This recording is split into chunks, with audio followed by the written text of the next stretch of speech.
So we're gonna talk about it.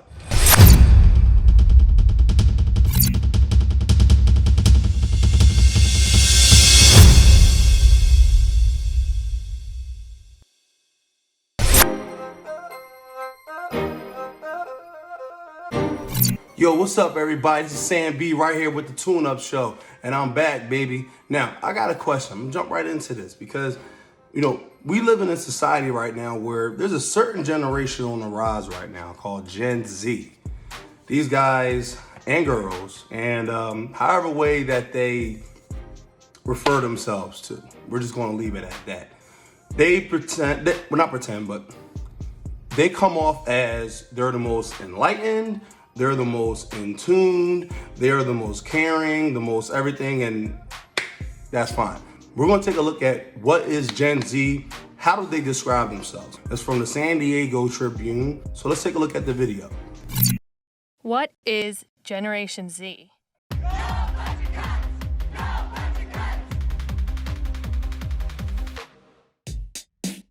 Generation Z is very diverse and different from other generations.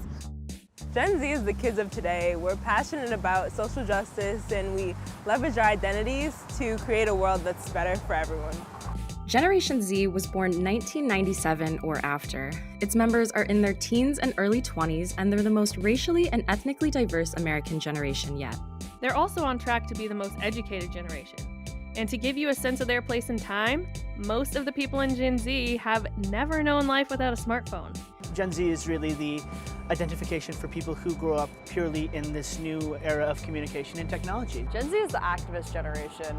We stand up for what we believe in, whether that is that Baby Yoda is the cutest thing of all time or that climate change is bad. We have the internet, we have each other, and we have the bonds that we've been able to create to truly form coalitions and actually make change. In a brand new podcast from the San Diego Union Tribune, we'll get to know this new generation that's literally changing the face of America. And you'll hear directly from them about what they are and aren't. People should know that Gen Z is not just about being bound to our phones, it's also being bound to an increasingly populated network of knowledge. So I think that Gen Z is really hyper-focused on the bigger issues in society as opposed to just what's happening in my community. And for that reason, I think that we're more likely to see change on a global level or even just a larger level, a national level, than we were likely to in previous generations. So you saw the clip. Gen Z, you're missing some things. The way I grew up personally, I had a lot of older people around me. And I learned from a lot of older people, from a lot of, I learned from people that was from Generation X, baby boomers, everything. I grew up in the church, that's what I'm saying. And I grew up hearing this one idiom, right? Grew up hearing this one thing. And it says, believe nothing of what you hear and only half of what you see. Guys, we need to figure this out. Gen Z, you guys need to grip on life. You need to take it, grip it, and accept it for what it is. Critical race theory is exactly what might not be good for this generation. They receive information from sources that are not so much credible, especially some sources that are not credible with their parents. And I get it. Look, it's a crazy world right now. 2021. The last thing we need is a group of people sitting around making up things. No, I'm not talking about conspiracy theorists. I'm talking about this critical race theory.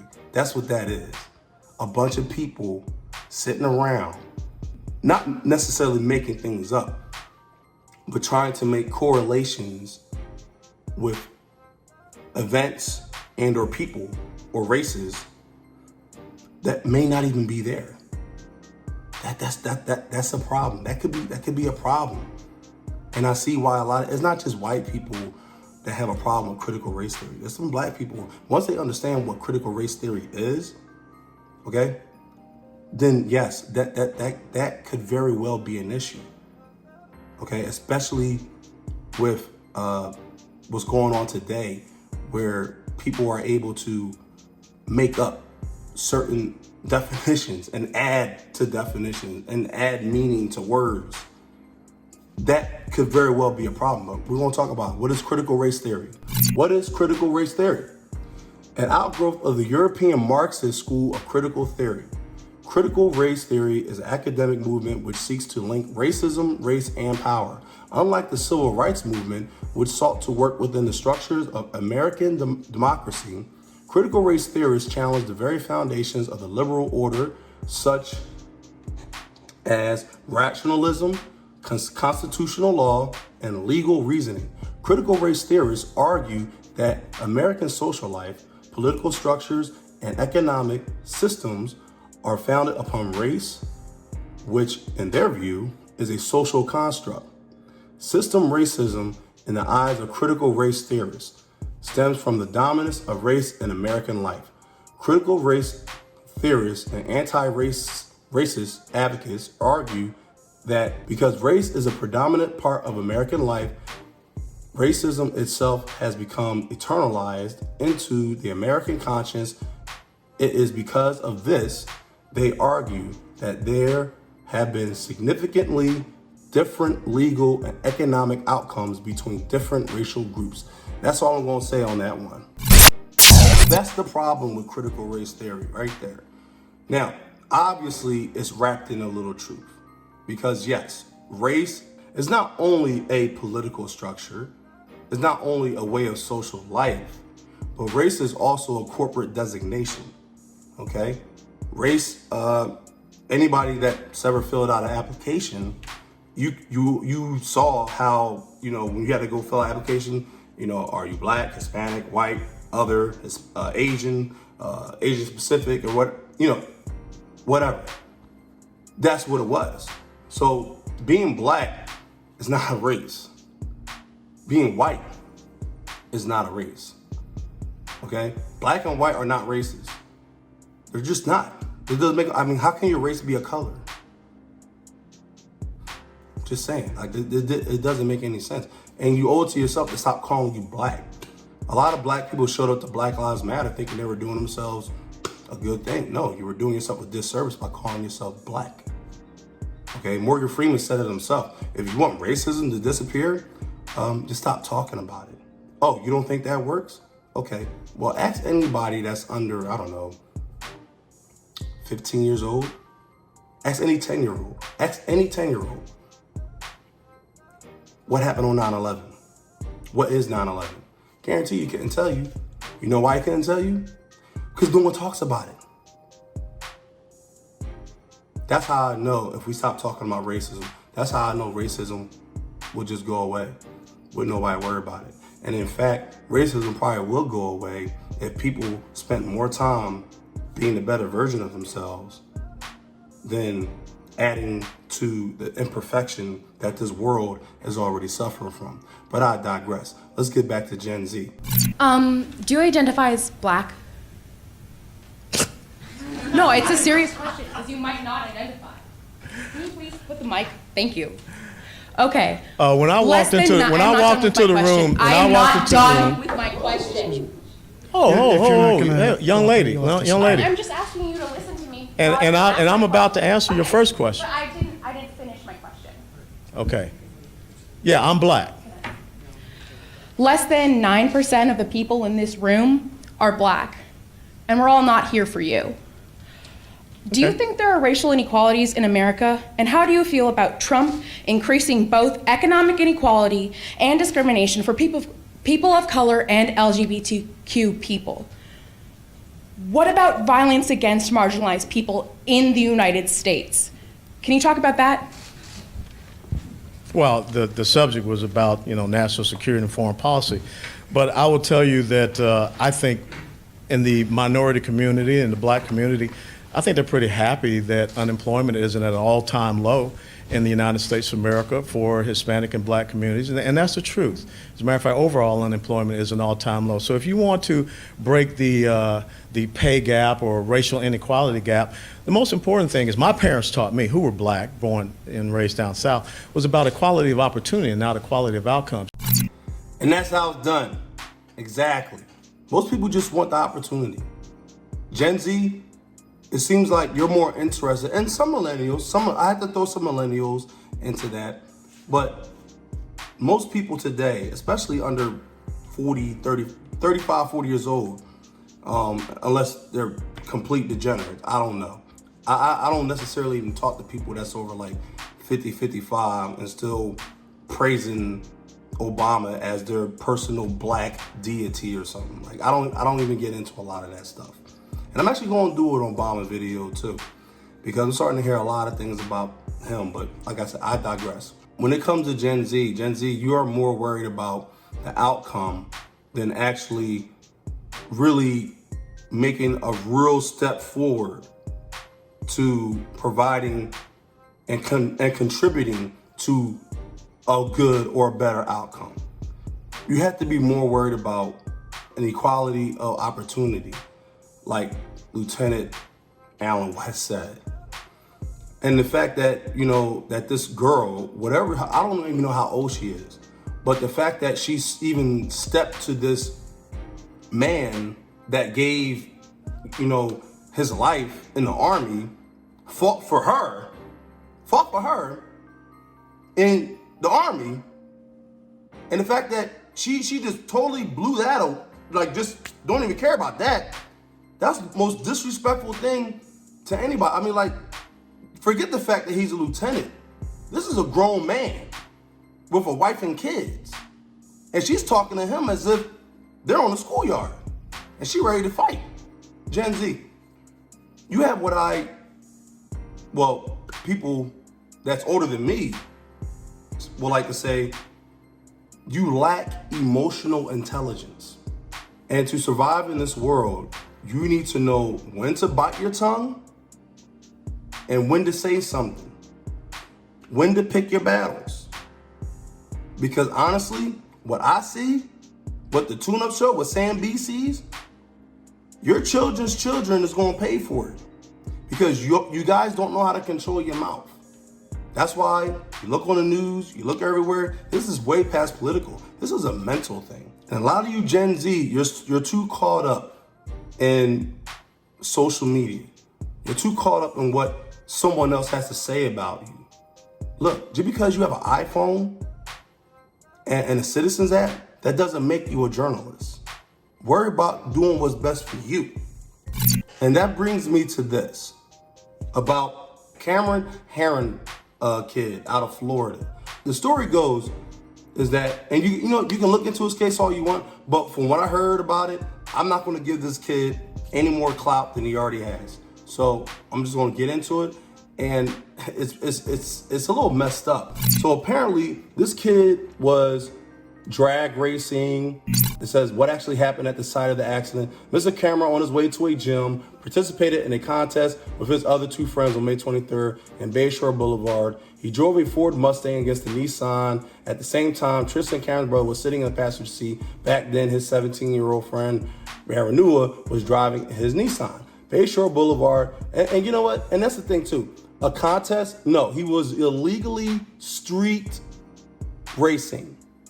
You see what I'm saying? But see, this is what you guys do. You want to rename things, okay? It's not a contest, okay? You're illegally racing in the street. That's it. This was the time when fate turned its ways opposite for both the families. Resitioner and her daughter in the stroller at the intersection of Knights Avenue, the cars approached. A witness further mentioned that the Nissan avoided the pedestrian. However, the Mustang, to avoid Nissan, smashed the car into the mother and baby. According to Tampa police, the car was 30 to 40 miles per hour at the time of the crash. You see how they tried to justify what was happening, what was going on? But I'm gonna keep reading. David Robinoff, the husband of, I'm sorry, I keep messing this woman's name up. Reisinger Robinoff talked about his unbearable loss. He mentioned that his wife had studied nutrition in college. She was an outstanding parent. Moreover, he talked about the painful situation, how his light was flipped after the impact. He explained that he sweats every time he enters his daughter's room. The victim's family wanted maximum punishment. However, Cheryl Herron mentioned that her family has also suffered. They were all wearing black in solidarity. She talked about the mental health condition of both her boys. Further, they sought help from a therapist too. Now, here is what the real thing is, okay? TikTokers coming in defense of Cameron Herron's murder case decision.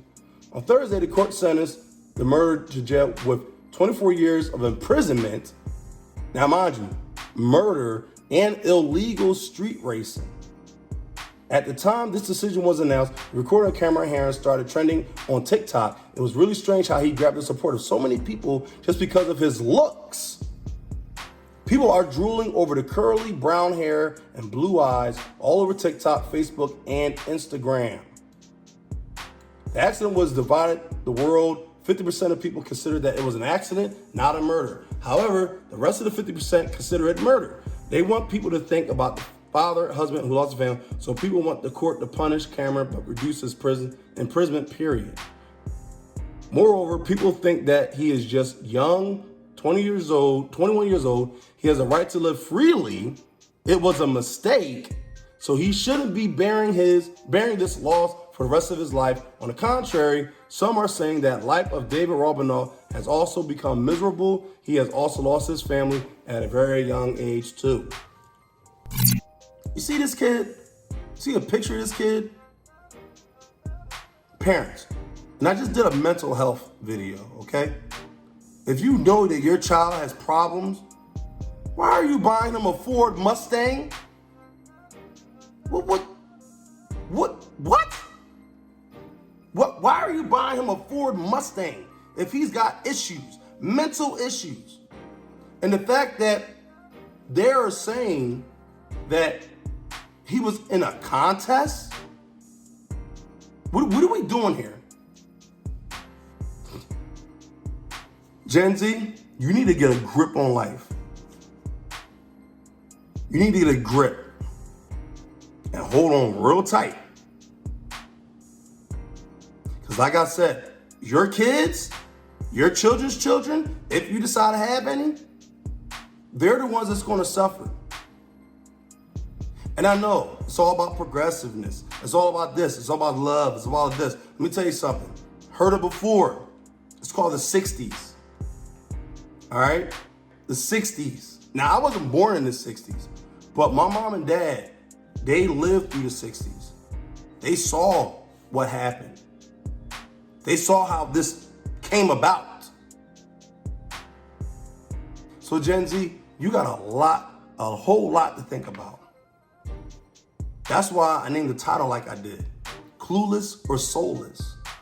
You mean to tell me he needs to get off from illegally street racing because he looks good? Woo! Killed a mother and his daughter. But he deserves to get off because he looks good?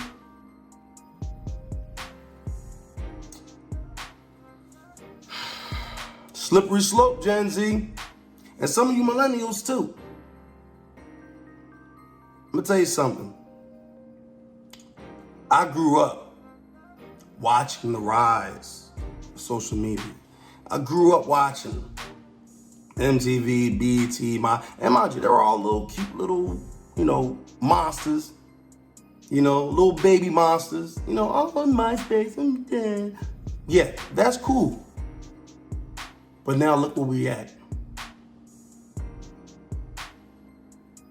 Juggernauts.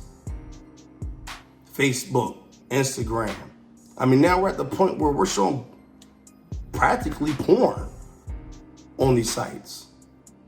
You got girls as young as 14, 13, 12, showing their bodies just to get a like.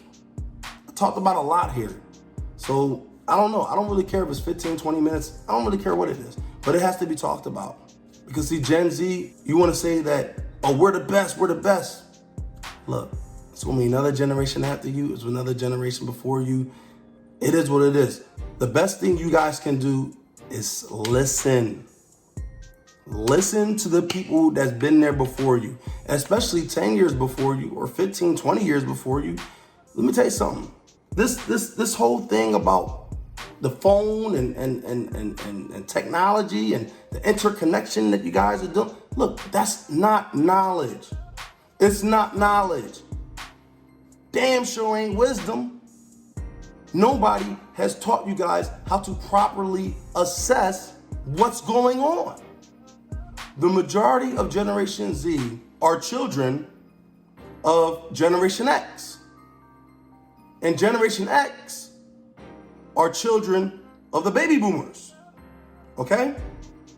The baby boomers were noted down as the laziest and willfully ignorant generation. Look it up. It was their parents that actually had to go out and work hard and make a living.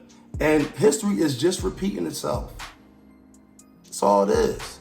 Generation Z, Zoomers, you guys are just the new baby boomers. That's why you have so much vitriol towards the baby boomers, adults that are between 55 and 75 years old. You think you know everything, and then you end up bringing in a generation like Generation X, like your fathers and your mothers. But now it's even worse now because there's even more people on this earth, more people that we all got to deal with. Critical thinkers. I'm gonna tell you something right now, Gen Z, anyone that's listening to this from Gen Z, okay? We don't need people thinking up problems. We don't need people that's gonna keep stating the problem. We need more critical thinkers. We need more people that can think their way through a problem, okay? That's what this world really needs. You keep bringing up race as if it's something new. No, it's not. When you're watching your Instagram and you're listening to these celebrities, and trust me, these celebrities, they don't know anything. A lot of them don't know nothing. I'm not crushing on you guys. You guys grew up in the information age. No one was around for this. I don't even know what to say. But just listen. Just listen to people who've been there before you. That's all I got to say. I'm Sam B. This is the Tune Up Show, and this is what we do. I'm out. Peace.